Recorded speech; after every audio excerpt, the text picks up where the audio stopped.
there's a debate in the industry right now that sometimes people hammer me with it too, which is you guys are sharing too much information. You sharing too much information. You're the reason I can't get a tag in my home state. You're the reason that all the big bulls are dead. You're the reason for this, that, XYZ, A, B, C. What's your response to those people about around sharing information? Is sharing your, because that's primarily what you do, is you share a lot of information. Um, Yeah, what's your response to the critics of that? you're right. No, I'm just kidding. I think like for me, there's a couple of things that I try to always be careful about. I never like to blow up like a particular spot or a particular area. Most of my videos, I leave the states out of it intentionally because I think people focus on like, oh, he shot that big bull in New Mexico. It's like, it doesn't matter if it's New Mexico, Nevada, Utah, Idaho. Like, it doesn't matter. It's still a hunt. Now, there's certain people figure out and whatever, but there's certain things that I do, just me personally, that I think I like to do because as a person that has like places that I like to hunt, I try to limit that. However, I think that like the tactics and the other things behind it are very important. And I definitely believe that what I do contributes to more people being out in the field or more people being more successful out in the field because they can understand tag draw systems. And I do talk about that kind of stuff because it's a part of the thing. And I think it's a very big barrier to entry. However, a lot of the people that do complain about it also have benefited from it. Like everybody, the rising tide lifts all boats. We have all benefited from all the kinds of technology out there. Uh, when I started hunting to find how to hunt around certain private lands, you didn't have a GPS, you didn't have a phone app, you didn't have any of this kind of stuff. You had to go to a Forest Service office. You had to find markers in the ground. You had to do a lot of work. And there's places that I hunted for years that no one else would hunt because they didn't know how to get there. And now a guy from who knows Kansas can come out to Idaho or Montana and hunt the exact same place that it took me years to figure out how to get into by just looking at their phone. And that has been a huge factor as well of like knowing where to go, feeling comfortable and confident. I think the biggest factor is giving people confidence, like, yeah, you can apply, you can go do these things. But I also think that like the landscape of hunting in some ways has changed, but also you really look at you people will say like, oh, it's like right now is the heyday of hunting, to be 100% honest.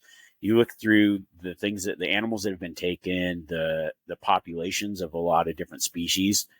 I mean, the good old days are now, especially when it comes to a lot of things, elk and other stuff. Now is a great time to be alive and be a hunter. And we have so many more tools at our disposal that I think it's in many ways increased the opportunity for the average hunter.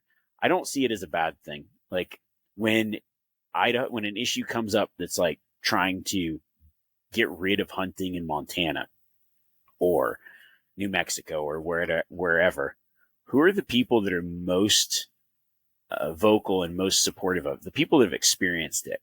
And if you have more people that have experienced a certain thing where you're at, they go to bat for you.